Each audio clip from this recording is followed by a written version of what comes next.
Morning বন্ধুরা, কেমন আছো তোমরা সবাই? আশা করছি তোমরা সকলে খুব ভালো আছো। আমিও বেশ ভালো আছি। আজ হলো বৃহস্পতিবার, সকাল সকাল চলে এসেছি ব্যালকনির গাছে একটু জল দিতে। এখানে না একটু চাল ধোয়ার জলটা দিচ্ছি, জানো তো।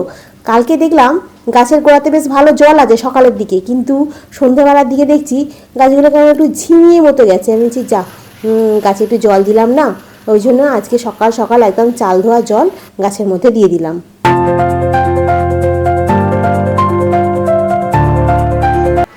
আর এই এখন আদা দিয়ে একটু চা বসিয়ে দিয়েছি, লিকার চা। আমার তো আবার দুধ চা ভালো লাগে না, এই লিকার চা এখন সকালবেলা একটু খাবো।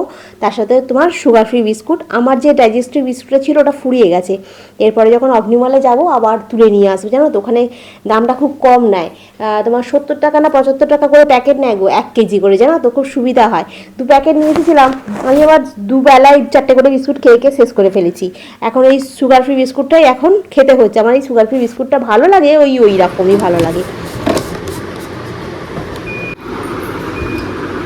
आ गया चाल कर। আগে প্রথমে আমার রান্নাঘরের আপডেটটা দিয়ে। আজকে রান্নায় হচ্ছে তোমার ফুলকপি দিয়ে আলু দিয়ে ডিম দিয়ে তরকারি, ভাত। কালকে তোমার মাছ আছে 1 পিস, ওটা আমি খাবো। ওটা তনুকে দিয়েছিলাম, তনু খায়নি, জানো তো। যাই হোক, আর সাথে হচ্ছে বেগুন ভাজা। বেগুন ভাজাটা তনুকে এতে দিয়ে দেবো, মানে অফিসে দিয়ে দেবো, নিয়ে যাবে। আর আমার জন্য 1 পিস করবো। আমি তো বেগুন ভাজা এমনিতে আমার খুব ভালো লাগে খেতে। আর আগের দিনের ব্লগেতে জয়শ্রী কমেন্ট করেছিলে। জয়শ্রী কমেন্ট করে বলেছিলে তোমার ভিডিও এই প্রথমবার দেখলাম, খুব ভালো লাগলো। হ্যাঁ, তোমার ব্যাপারে তো কিছু জানি না, দেখতে দেখতে বুঝতে পারবো। একদমই তাই। আর তোমার হাজব্যান্ড কোথায়? তুমি ভালো থেকো, তুমিও খুব ভালো থেকো। আমার হাজব্যান্ড নেই গো, নেই মানে জীবিত আছেন, কিন্তু ডিভোর্স হয়ে গেছে আমার। আমি হচ্ছে তোমার সে বিয়ে করে নিয়েছে। তুমি মানে আগের ব্লগগুলো দেখো, দেখলে তুমি বুঝতে পারবে, বুঝেছো তো।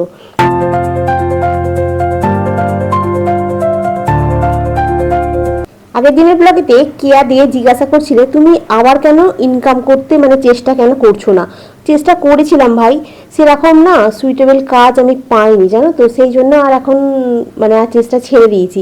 এর আগেও আমি অনেক চেষ্টা করেছি গো, মানে হয় অনেকটা দূর হয়ে যাচ্ছে, গাড়ি ভাড়াতে পোষাবে না, মানে যেটুকু গাড়ি ভাড়া পাচ্ছি সেটুকুতে আমার মানে গিয়ে আমার কোনো লাভ হবে না, জানো তো। যাতায়াত করতে সময় চলে যাবে, আর শুধু শুধু আমার যাওয়া হবে, আর হাতে মাত্র কয়েকটা পড়ে থাকবে, জানো তো। ওই জন্য আমি আর যাইনি। মানে না হলে পড়ানোর জন্য সুযোগ আমার এসেছিল, 2-1টা সেন্টার থেকে আমাকে বলেছিল।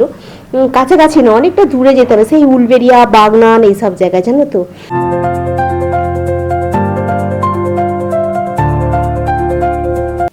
ঈশিতা চক্রবর্তী কমেন্ট করেছো তুমি খুব কষ্ট করছো, শুনেও খুব খারাপ লাগছে। কি বলতো, এখন কষ্টটা ঠিক আছে, মেনে নেওয়া যায়। কি বলতো, এখন কষ্ট করলে অতটা মানে কিছু লাভ মনে হবে না। কি বলতো, যখন বৃদ্ধ বয়সের কষ্টটা না খুব কষ্ট, জানো তো। বৃদ্ধ বয়সে ভালো থাকার চেষ্টা করতে হবে সবসময়, সবাইকেই। শতাব্দী কমেন্ট করেছো সব ঠিক হয়ে যাবে দিদি, চিন্তা করো না। না গো, চিন্তা করি না, ওই তারই মধ্যে একটু চিন্তা হয়ে যায় আর কি। কি বলবো, জানোই তো, সব বুঝতে পারছো। সুস্মিতা চক্রবর্তী বলছিলে যে সবজি দিয়ে আর ডিম দিয়ে কর্ন দিয়ে তোমার স্যুপ বানানো যায়, একদিন করে দেখবো জানো কেমন লাগে। চিকেন স্টু খেয়েছি, কিন্তু এই সবজি দিয়ে কর্ন দিয়ে কোনোদিন স্টু করে খাইনি, তবে একবার ট্রাই করে দেখতে হবে, জানো।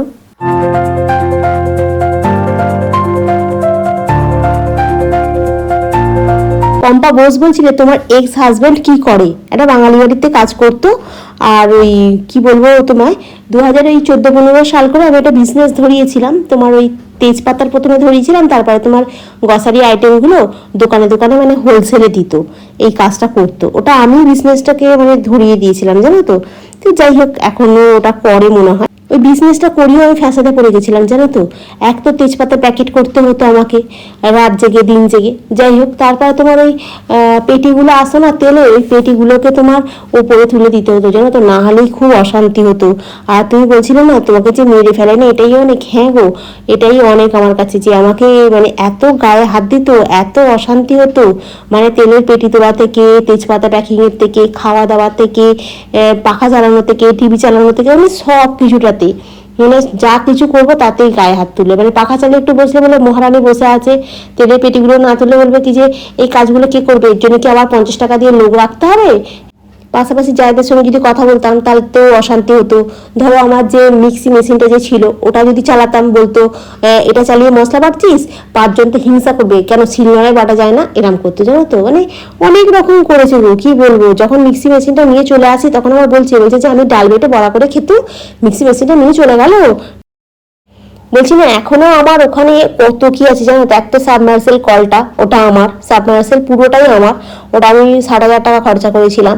আমার বোন কিছু দিয়েছিল, আমার মা কিছু দিয়েছিল, আর বাকিটা আমার পুরোটাই। হ্যাঁ, তো ওটা আমার গেছে। ওখানে একটা দেয়াল আলমারি আছে সেগুন কাঠে, সেটা আমার গেল। তারপরে এখনো পর্যন্ত বেসিন, তারপরে কলতলায় একটা কল ছিল গো, সেই কলটা আমার বাবার দেওয়া। হ্যাঁ, সেই কলটা, একটা বড় বেসিন, এখনো অনেক বাসন, কাঁসারের বাসন, যেগুলো ওরা এখন ইউজ করে, জানো তো। মানে কি বলবো তোমাদেরকে, মানে প্রচুর জিনিস, মানে বাসনের তো প্রচুর জিনিস, বাসন, জামা কাপড় প্রচুর, ফার্নিচার এখনো রয়েছে, মানে সব কিছু আমি ছেড়ে দিয়ে চলে এসেছি। আমিও নিয়ে আসিনি, কিভাবে তো নিয়ে এসে এখানেই বা কোথায় রাখবো, আর তাছাড়া ওগুলো খুলতে গেলেও সময় লাগবে, ওই জন্য আর খোলাও হয়নি, নিয়ে আসাও হয়নি। তারপরে যখন আমি ওখানে নিতে গেছিলাম তখন আমাকে কেউ কেউ বলেছিল সব তুলে নিয়ে যেও না, তাহলে ওদের বাড়িটা পুরো ফাঁকা হয়ে যাবে, সেই জন্য আমি আর নিয়ে আসিনি, জানো তো। তো যাই হোক, বাদই দাও এখন। হ্যাঁ, যেগুলো গেছে গেছে। আবার তো আমি আস্তে আস্তে টুকটুক করে এখানে ঘর সাজিয়ে ফেলেছি। এই এখন একটাই চিন্তা, তোমাদেরকে আর কতবার বলি যে আমার এই একটাই চিন্তা, একটাই ভাবনা। আর এই দেখো, এখন এই সিংহাসনটা ভালো করে পরিষ্কার করে নিলাম, জানো তো। মাঝে মধ্যে না এই সিংহাসনটা একটু পরিষ্কার করে নিলে সিংহাসনটা বেশ চকচকে থাকে। আর আমাকে তো বলছিলাম, বলেই দিয়েছে যে অন্তত মানে 15 দিন ছাড়া ছাড়া, মাসে 2-3 বার করে একটু সিংহাসন, দোলনা এগুলো সব পরিষ্কার করে নেবে, পাললিশটা তোমার নষ্ট হবে না।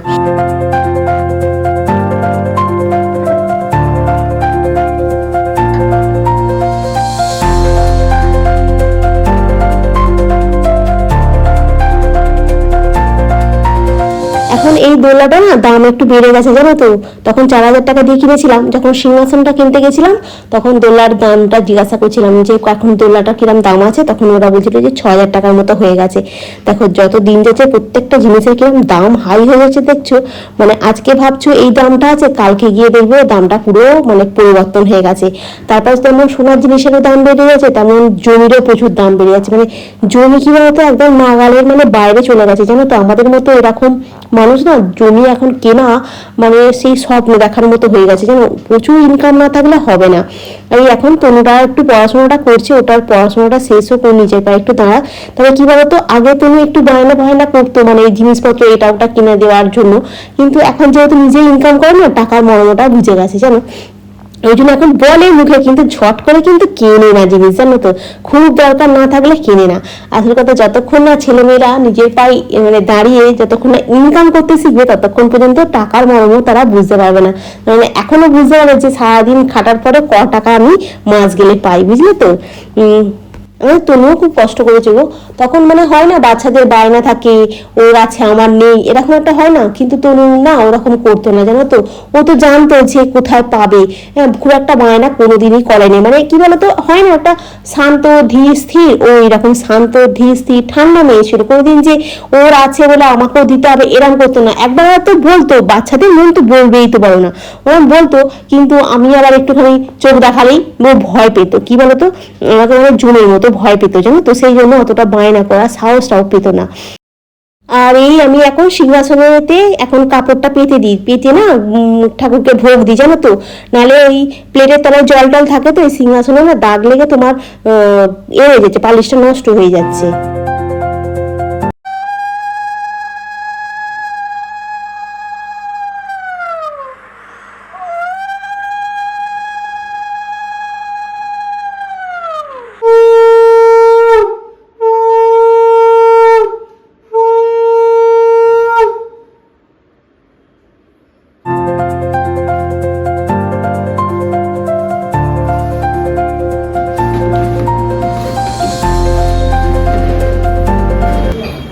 আর এই পুজো পুজো হয়ে গেছে আজকে অনেকক্ষণ, 12টার মধ্যে পুজো হয়ে গেছে। ঠাকুরকে চিড়ে মুরগির ভোগ আর পিয়ারা দিয়েছিলাম, ওটাই খেলাম।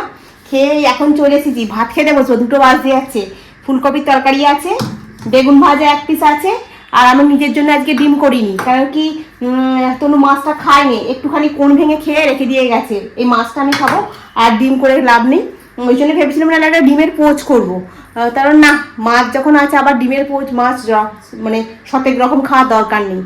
তো চলো খেতে বসে যাই, খেয়ে দিয়ে উঠে বাসনগুলো মেজে একটুখানি রেস্ট নেবো, তারপরে তো আবার সন্ধ্যাবেলা কাজ আছে, মানে সকালের মতো কাজ এখন মানে হয়ে গেল।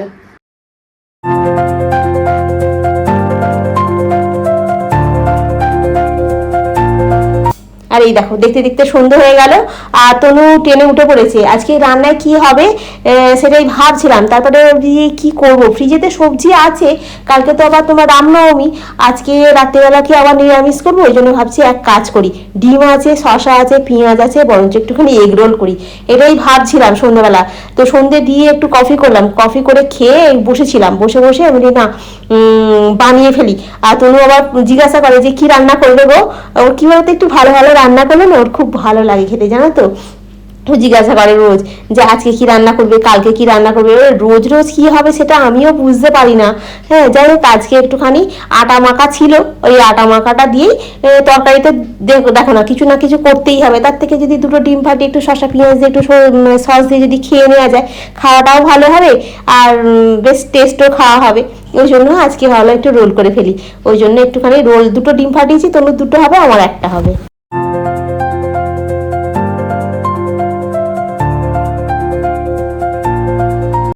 আর এই দেখো দিদিমণি এসে গেছে, এসে মুখ হাত পাটা ধুয়ে জামা কাপড় চেঞ্জ করে আমাকে এখানে হেল্প করতে চলে এসেছে। শসা পেঁয়াজ এগুলো আমি দিচ্ছি, ও সসটা একটা একটা করে দিয়ে দিচ্ছে, আমাকে বলছে তোমারটা নিয়ে আসো, আমি বলছি দাঁড়া আগে তোরটা সাজিয়ে দিই তারপরে তো আমারটা নিয়ে আসবো। রাতেবেলা কি তরকারি করবো না করবো এটাই ভাবছিলাম। যাই হোক এইটা দিয়ে খাওয়া হয়ে গেল, দুটো ডিমকে ফাটিয়ে নিয়েছিলাম, তনুর দুটো আর আমার একটা করে নিয়েছি। রাত্রেবেলায় ডিনারটা একদম ফাটাফাটি হয়ে গেছিল। এই ছিল আজকে রাতের আমাদের ডিনার, মোটামুটি ডিনার রেডি হয়ে গেছে। এবার তুমি তোমাদের বসে একটু খাবো, খেতে খেতেই একটু আধটু বক বক করি, তারপর খেতে এসে বাসন বাসন মেজে গ্যাস ফ্যাস পরিষ্কার করে একদম রান্নাঘরটা ঝাঁ চকচকে করে নিয়েছি। এরপর বসবো, বসে একটু এডিট করবো, একটু ফোন দেখবো, এই করে সময়টা কেটে যাবে। আমার এই খাওয়া দাওয়াটা কমপ্লিট, আমি বাসন ফাসনগুলো সমস্ত মেজে ধুয়ে রান্নাঘর পরিষ্কার করে দিয়ে চলে এসেছি। এখন এই বসে বসে এখন একটু এডিট করবো। এই যে চশমাটাকে পরে নিয়েছি, এই চশমাটা পরে থাকলে কী বলতো আমি তোমাদের দিকে যে তাকাই না, সেই চশমাটাকে এইরকম করে তাকাতাই, জানো তো কেন বলো তো, ঠিক আমি চশমাটা পরে কমফোর্টেবল নয় তো ওই জন্য এরকম হয়। যাই হোক কী বলতো এডিট ফেডিট করতে চশমাটা পরলে ভালো লাগে, বেশ নিখুঁত করে এডিটটা করা যায়, জানো তো, না এই যে এইরকম করে কথা বলতে হয়। তো যাই হোক আর কালকে তো রামনবমী, তোমাদের সকলকে রামনবমীর অনেক শুভেচ্ছা ভালোবাসা এবং অভিনন্দন রইল। তোমরা সকলে কালকের দিনটা খুব ভালো করে কাটাও। আর অনেকে হয়তো রামতলায় যাবে পুজো দিতে, আগে আমিও যেতাম, জানো তো, আমার তখন সেই নিমতলায় সব জায়গা থাকতো, তাদের সাথে যেতাম, কিন্তু এখন আর যাওয়া হয় না। এখন কার সাথে যাবো রামতলায়, আর রামতলায় প্রচণ্ড পরিমাণে ভিড় হয়, জানো তো। বুলু হয়তো যায়, কি জানি এবছর যাবে কিনা জানি না। ও যা ওর ভাসুর যাকে নিয়ে যায়, আমাদের সমীর আমাদের বুলুকে নিয়ে যায়, মানে ওরা চারজনে মিলে যায় পুজো দিয়ে আসে। এবছর যাবে কিনা জানি না, তবে আমাকে বলছিল তুই যাবি না, আমি বলছি না আমি তো কবে ছেড়ে দিয়েছি যাওয়া, যবে থেকে এই ফ্ল্যাটে এসেছি চাকরিতে জয়েন করেছি তবে থেকে আমি কোনোদিন রামতলায় আর যাই না, সময় কখন পাবো। আর এবারে তো যে যাবো তনু সকালবেলা অফিস যাবে, আমি কখন যাবো বলো না, আমি বাড়িতেই পুজো দেবো। মিষ্টি নিয়ে এসে দিয়েছে তনু আজকে সন্ধ্যাবেলা আসার সময় অফিস থেকে, আর ওই কালকে মিষ্টি দিয়ে পুজো দেবো ঠাকুরকে। আমার বাড়িতে তো কৃষ্ণ বসে রয়েছে জানি, তাই না, আর কৃষ্ণকে দিলেই তো রামকে দেওয়া হয়ে যাবে। তো চলো এখন আর কোনো কাজ নেই, বসে বসে একটু এডিট করব। তো তোমরা খুব ভালো থেকো, সুস্থ থেকো, খুব সাবধানে থেকো, গুড নাইট। ভিডিওটা ভালো লাগলে অতি অবশ্যই একটা লাইক করে দিও, আর আজকের মতো এখানেই রাখি, আবার কালকে দেখা হবে তোমাদের সঙ্গে, টাটা।